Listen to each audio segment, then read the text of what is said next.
Film की शुरुआत में हम जूलिया और उसके साथी को देखते हैं जो दोनों साइंटिस्ट हैं। वो बर्फ से भरे हुए एक इलाके में कुछ एक्सपेरिमेंट तजुर्बा कर रही थी, जिसके लिए उन्हें बर्फीले पानी में बॉम्ब्स डालकर कुछ धमाके करने पड़ते हैं। तब इतनी ही देर में हेडक्वार्टर से एक कॉल आई। उन्हें अलर्ट किया जाता है कि उनकी लोकेशन पर बहुत ही बड़ा तूफान आने वाला है, इसलिए जल्द से जल्द उन्हें वहाँ से निकलना होगा। उनके करीब ही एक रशियन सबमरीन गुजर रही थी, जिन्होंने भी कुछ अजीब और तेज आवाज महसूस की, लेकिन उन्हें भी खास समझ नहीं आ। सबसे हैरानी की बात ये थी कि समंदर की लहरें नीचे से ऊपर की तरफ उठ रही। जूलिया के स्कैनर्स अजीब तरह से काम करने लगी और उनके कैंप के आसपास की बर्फ भी तेजी से टूटने लगती है। जूलिया जाने से पहले अपने रिसर्च पेपर्स उठाना चाहती थी, मगर तूफान उनके बहुत ज्यादा करीब पहुंच चुका था। तो उसका साथी साइंटिस्ट उसे खींचता हुआ स्नो मूविंग तक ले जाता है, जिस पर बर्फ में सवारी की जाती है। सबमरीन के कैप्टन ने पता लगाया कि ये आवाज किसी जिंदा चीज की है और वो लोग फौरन इससे बचने की कोशिश करने लगते हैं। लेकिन अचानक पानी के अंदर ही सबमरीन से वो बहुत बड़ी चीज टकरा जाती है। जूलिया और उसका साथी बर्फ टूटने की वजह से जल्दी से भागने की कोशिश कर रहे थे, लेकिन बदकिस्मती से आगे भी बर्फ टूटने लगी, जिससे उनकी स्नो मूविंग, जो उनका इकलौता जरिया थी वहाँ से निकलने का, वो जोर से टकराई और जल कर राख हो गई, फिर पानी में डूब जाती है। और तो और जल्दी ही धमाकों ने उनके कैंप को भी उड़ा कर रख दिया और बचे हुए साइंटिस्ट धीरे धीरे डूब कर मरने लगते हैं। उधर सबमरीन को भी लगातार नुकसान पहुंच रहा था और वो लोग बड़ी मुश्किल से अपने सीट्स पर बैठे थे, क्योंकि सब कुछ जोर जोर से हिल रहा होता है। काफी कोशिशों के बाद वो फायर करने में कामयाब हो गए, यानी आग के हमला करने में, जिससे निकल रही रोशनी से हम वहाँ बड़े बड़े टेंटिकल्स साफ साफ देख पाते हैं। तभी एक आदमी शीशे की स्क्रीन से टकराकर दूर जाकर गिरा और चोट की वजह से बेहोश हो जाता है। अब इससे पहले कि सबमरीन पूरी तरह डूब जाती, एक ऑफिसर इमरजेंसी मैसेज भेज देता है और रशियन नेवी के हेडक्वार्टर में सबमरीन के गायब होने की खबर पहुंच जाती है। क्योंकि इस सबमरीन में बहुत जरूरी हथियार थे, इसीलिए वो या तो इसे बचाने और अगर बचा नहीं सके तो उड़ाने के लिए रेस्क्यू टीम भेजते हैं। इस मिशन को लीड करने वाले साइंटिस्ट का नाम विक्टर होता है, जो पानी में फंसी हुई सबमरीन के कैप्टन का भाई है। उनकी फैमिली काफी परेशान थी कि कहीं विक्टर भी वहाँ फंस ना जाए। उसकी माँ को बहुत ज्यादा टेंशन हो रही थी, इसलिए उन्होंने विक्टर को एक घड़ी दी जो उसके डैड की थी, जो भी इस दुनिया में नहीं है। उसकी मॉम ने कहा, ये तुम्हारी हिफाजत करेगी, वो जहाँ भी होंगे तुम्हारा ख्याल रखेंगे। उस रात विक्टर डॉक्स पर पहुंचा तो उससे पता चला कि उसके डैड के पुराने दोस्त जो सीनियर ऑफिसर हैं, वो भी मिशन पर जा रहे हैं। अब उसे फिक्र होने लगी कि इनकी उम्र काफी ज्यादा हो गई है, तो कहीं इन्हें कुछ हो ना जाए। इसके बाद उनके क्रू के ग्रुप के सभी लोग सबमरीन में चढ़ जाते हैं। दूसरी तरफ जूलिया और उसका साथी बर्फीले तूफान में भटक रही थी। वो यहाँ सिग्नल पकड़ने की कोशिश में थे कि जूलिया का ध्यान भटक जाता है और वो एक गहरी खाई में गिरने ही वाली थी कि तभी उसके साथी ने उसे ऐन वक्त पर साइड पर करके बचा लिया। उसी वक्त जूलिया के फोन में एक ऑयल रिग का सिग्नल आया, यानी समंदर में मौजूद ऐसी जगह का जहां ऑयल निकालने के लिए खुदाई करने वाली टीम रहती है। और अब सिग्नल मिलते ही उसने कॉल मिला दी, लेकिन बर्फीले तूफान की वजह से इतना ज्यादा शोर था कि रिग के लोग उसकी बात समझ ही नहीं पाते और थोड़ी ही देर में सिग्नल्स चले गए और कॉल कट हो जाती है। जूलिया का साथी भी काफी परेशान हो चुका था। उसने एक फ्लेयर गन आसमान की तरफ छोड़ी और थकान की वजह से जमीन पर बैठ जाता है। अगली सुबह विक्टर वाली सबमरीन दूसरी सबमरीन वाली जगह पर पहुंची, जहां वो गायब हुई थी।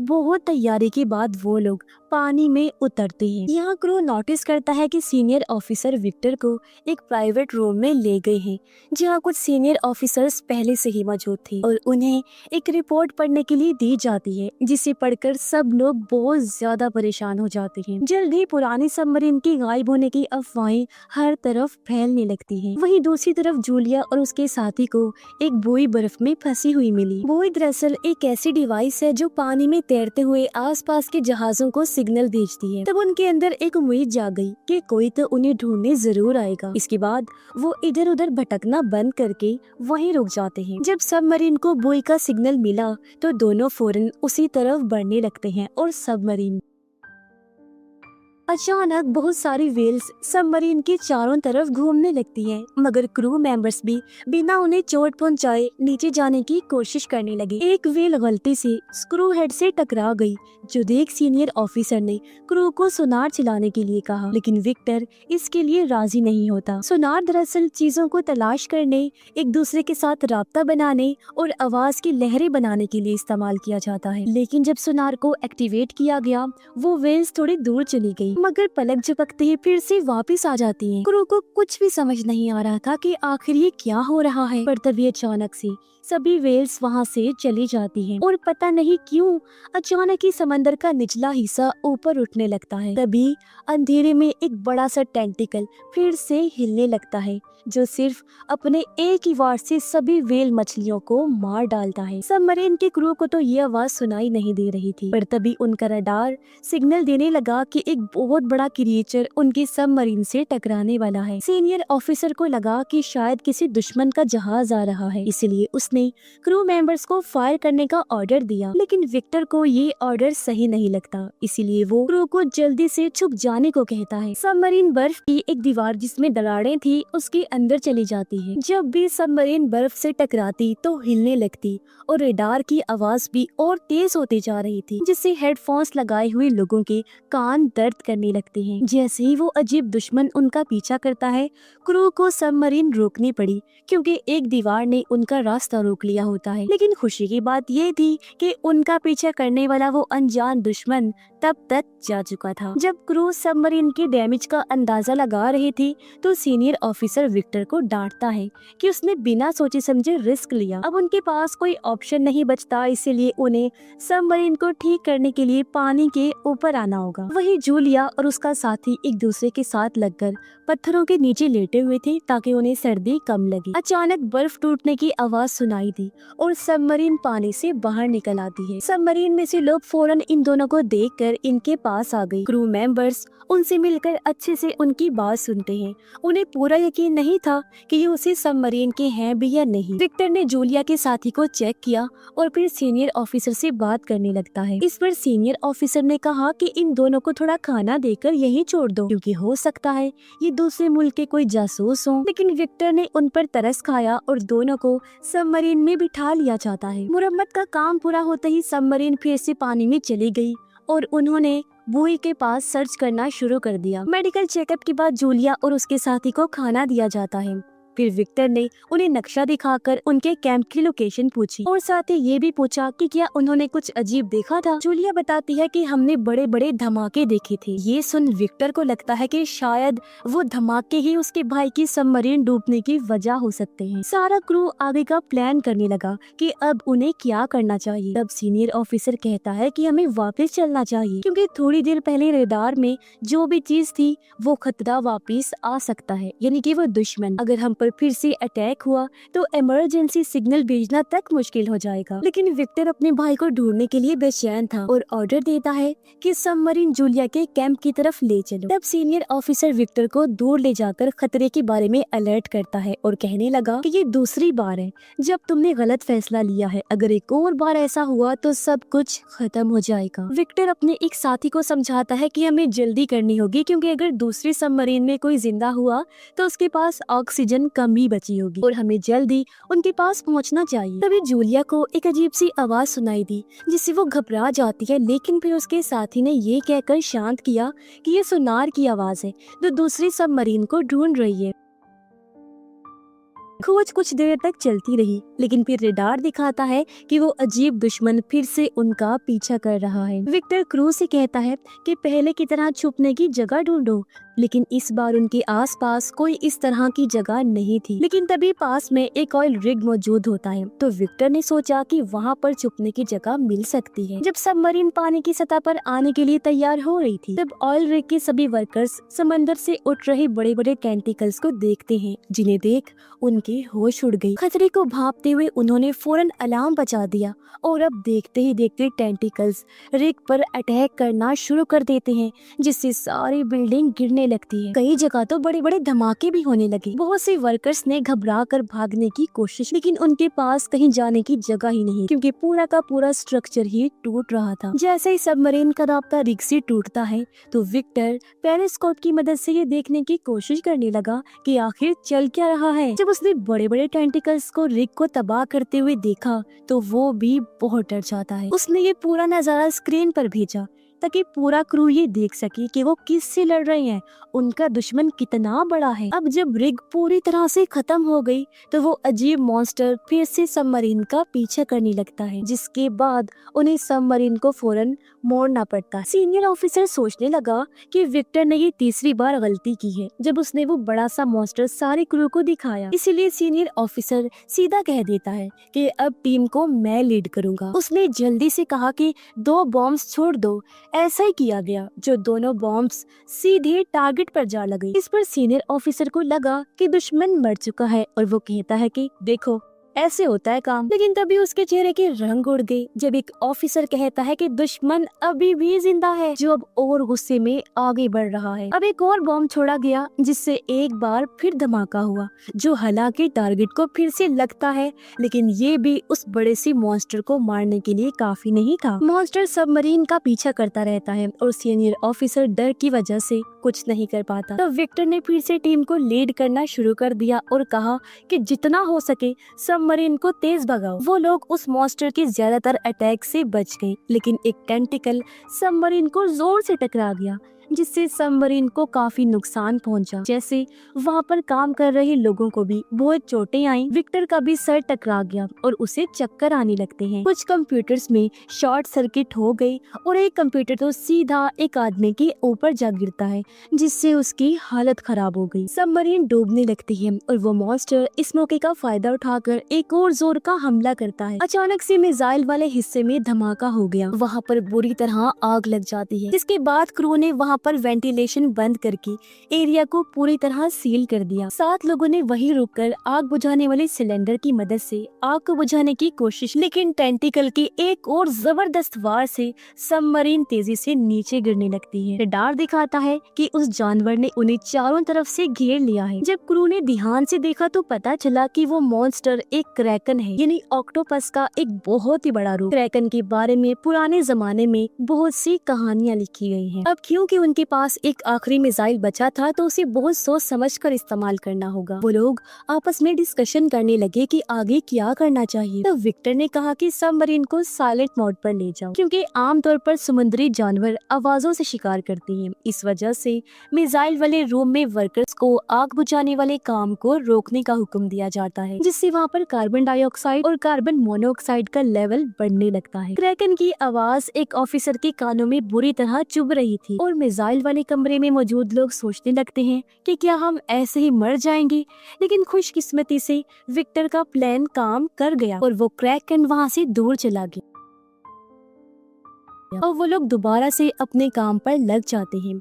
लेकिन तब तक आग इतनी ज्यादा फैल चुकी थी कि थोड़े से सिलेंडर से बुझाना मुमकिन ही नहीं था। कुछ लोग आग से जलने लगे और तभी विक्टर ने सबको कहा कि वो हिस्सा खाली कर दो, जो चीज जल रही है जलने दो, बस अपनी जान बचाओ। कुछ ऑफिसर जब फायर एरिया से बाहर निकल रहे थे तो वो बुरी तरह से जख्मी हो जाते, लेकिन बाकी के क्रू ने उन्हें दरवाजे के इस पार लाने में उनकी मदद की। आखिरी सेकंड में दरवाजा बंद कर दिया गया ताकि आग बाकी हिस्सों तक ना पहुंच सके और उस रूम में प्रेशर कंट्रोल करके आखिरकार आग बुझा दी जाती है। इसके बाद जो लोग अभी भी ठीक थे उन्हें काम दे दिया गया और जो लोग जख्मी थे उन्हें उनके कमरों में भेज दिया जाता है। जूलिया और उसका साथी उनकी चोटों का इलाज करने में मदद करते हैं, जिससे क्रू उन पर भरोसा करने लगा। बाद में विक्टर क्रू से उनकी राय पूछता है कि अब क्या करना चाहिए। सभी कहते हैं कि हमें वापस चलना चाहिए, क्योंकि हमें दूसरी सबमरीन की लोकेशन का कुछ नहीं पता और क्रैकन से बचने के लिए कोई सिक्योरिटी, कोई प्रोटेक्शन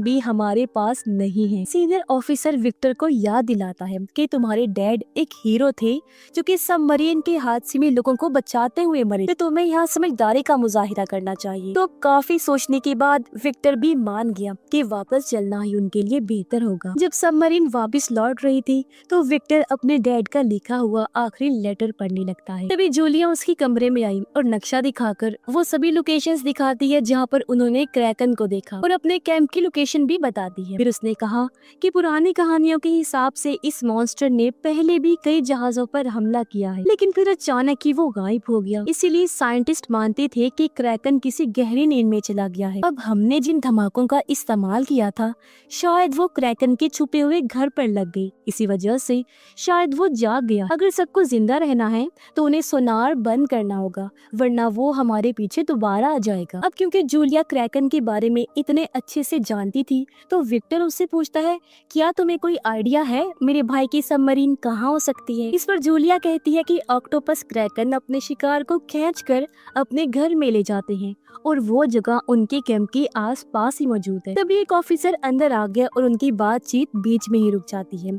ऑफिसर कहता है कि हमें एक क्लू मिला है कि वहाँ लोग जिंदा, जो कहकर वो साइलेंट मोड के दौरान की गई रिकॉर्डिंग सुनाता है। इसमें सबको सुनाई देता है कि कोई किसी लोहे पर बार बार ठक ठक कर रहा है। वो सिग्नल को ट्रैक करते हैं, ढूंढते हैं और उन्हें पता चलता है कि ये आवाज जूलिया के कैंप के पास ही आ रही है। इसका मतलब साफ था कि दूसरी सबमरीन में अभी भी कुछ लोग जिंदा हैं। ये देखकर विक्टर ने सबको बुलाया और कहा कि देखो, हमारे फौजी उस सबमरीन में बंद हैं, जिंदगी और मौत के बीच खड़े हुए हैं। अगर उन्हें हम नहीं बचाएंगे तो कौन बचाएगा? ये मत सोचना कि मैं सिर्फ अपने भाई के लिए वहाँ जाना चाहता हूँ। अगर तुम में से भी कोई एक भी वहाँ होता तो मैं एक आदमी के लिए भी ये करता। जिसके बाद उसने अपने साथियों को सीधा ऑर्डर दिया कि सबमरीन को जूलिया के कैंप की तरफ ले चलो। अचानक मशीन और दीवारों में से नट बोल्ट्स निकलने लगे, ग्लास और लाइट्स टूटने लगती हैं। इसका मतलब था कि सबमरीन ज्यादा गहरे पानी में चली गई है। इस वजह से वो लोग सबमरीन को थोड़ा ऊपर ले गए। तब एक ऑफिसर ने नोटिस किया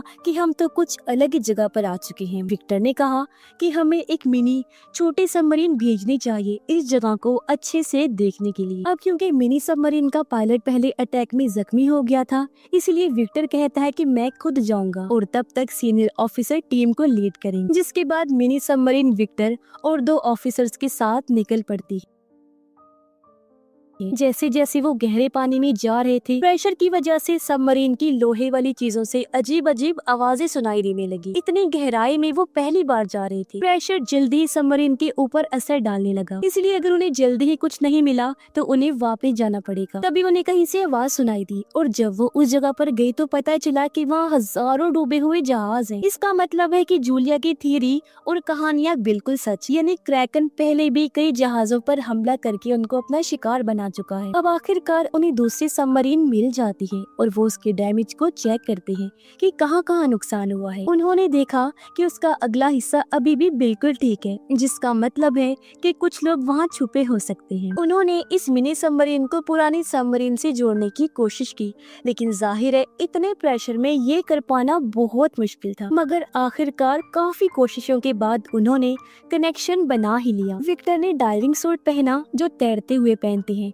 और इस कनेक्शन की मदद से दूसरी सबमरीन में चला जाता है। दरवाजा उसने जब खोला तो अंदर जाकर उसे बहुत खुशी हुई, क्योंकि उसके भाई अलेक्जेंडर समेत पूरा क्रू जिंदा था। इस बारे में उन्होंने फौरन मेन सबमरीन को बताया, जो भी खुशी से जश्न मनाने लगते हैं। अब विक्टर ने जितने लोग फिट हो सकते थे उतने मिनी सबमरीन में भेजे, लेकिन सबको बचाने के लिए 2 बारियां लगनी। इसलिए विक्टर ने फैसला किया कि मैं अपने भाई के साथ इधर ही रुकूंगा। उन्होंने सबमरीन के आगे वाले हिस्से पर एक ट्रैकर लगा दिया ताकि उनकी लोकेशन खो ना जाए। लेकिन फिर उन्हें याद आया कि क्रैकन भी सिग्नल को पकड़ सकता है, इसलिए उस ट्रैकर को बंद कर दिया गया। जब मिनी सबमरीन वहाँ से निकली तो पूरी सबमरीन एक दफा के लिए जोर से हिल गई, मगर नीचे नहीं गिरती। जल्द ही वो लोग मेन सबमरीन तक पहुँच गए और बचाए गए लोगों का इलाज शुरू कर दिया जाता। मगर सबमरीन चला रहा पायलट अब दूसरी बार जाने के काबिल नहीं था, उसकी हालत खराब। इसीलिए जूलिया ने अपने साथी को मदद करने के लिए कहा, क्योंकि वो पहले भी सबमरीन में काम कर चुका था, इसीलिए मान जाता है। जब मिनी सबमरीन वहाँ से निकली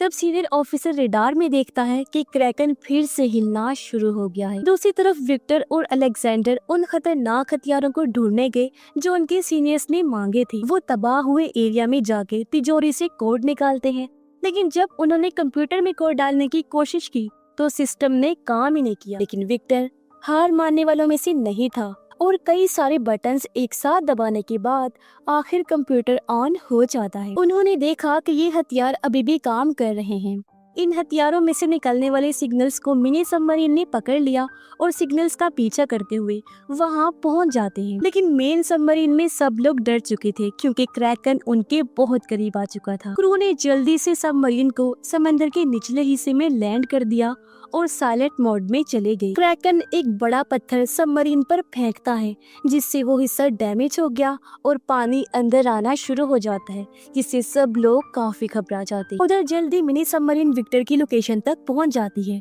लेकिन जब वो आगे बढ़ रही थी तब गलती से ट्रैकर ऑन हो गया। क्रैकन मेन सबमरीन पर अटैक करने ही वाला था, लेकिन ट्रैकर का सिग्नल पाते ही वो अपनी केव इन गार की तरफ बढ़ने लगता है, उस सबमरीन की तरफ। सीनियर ऑफिसर ने क्रू को ऑर्डर दिया कि जल्दी से इस मौके का फायदा उठाकर ऊपर चलो। इसी दौरान विक्टर हथियारों वाले कमरे तक पहुंचने की कोशिश कर रहा था, जो क्रैकन के हमले की वजह से बंद हो गया था। अलेक्जेंडर ने मिनी सबमरीन की जब आवाज सुनी तो अपने क्रू को जाने के लिए कहा, जबकि वो खुद अपने भाई विक्टर का इंतजार करने लगता है। आखिरकार विक्टर हथियारों वाले कमरे में पहुंच गया और उसने मिसाइल के अंदर कोड डालना शुरू कर दिए, जबकि अलेक्जेंडर कंप्यूटर में कोड डाल रहा था। हथियार लोड होने में थोड़ा टाइम लग रहा था। इसी दौरान क्रैकन ने उन्हें ढूंढ लिया। वो लोग भी उसके हमले के लिए दिमागी तौर पर तैयार थे। जब उसके टेंटिकल्स सबमरीन की चारों तरफ घूम रही थी, दोनों भाई आपस में बात करते हैं और अपनी पुरानी लड़ाइयों के लिए एक दूसरे से माफी मांगते हैं। क्रैकन ने एक झटके में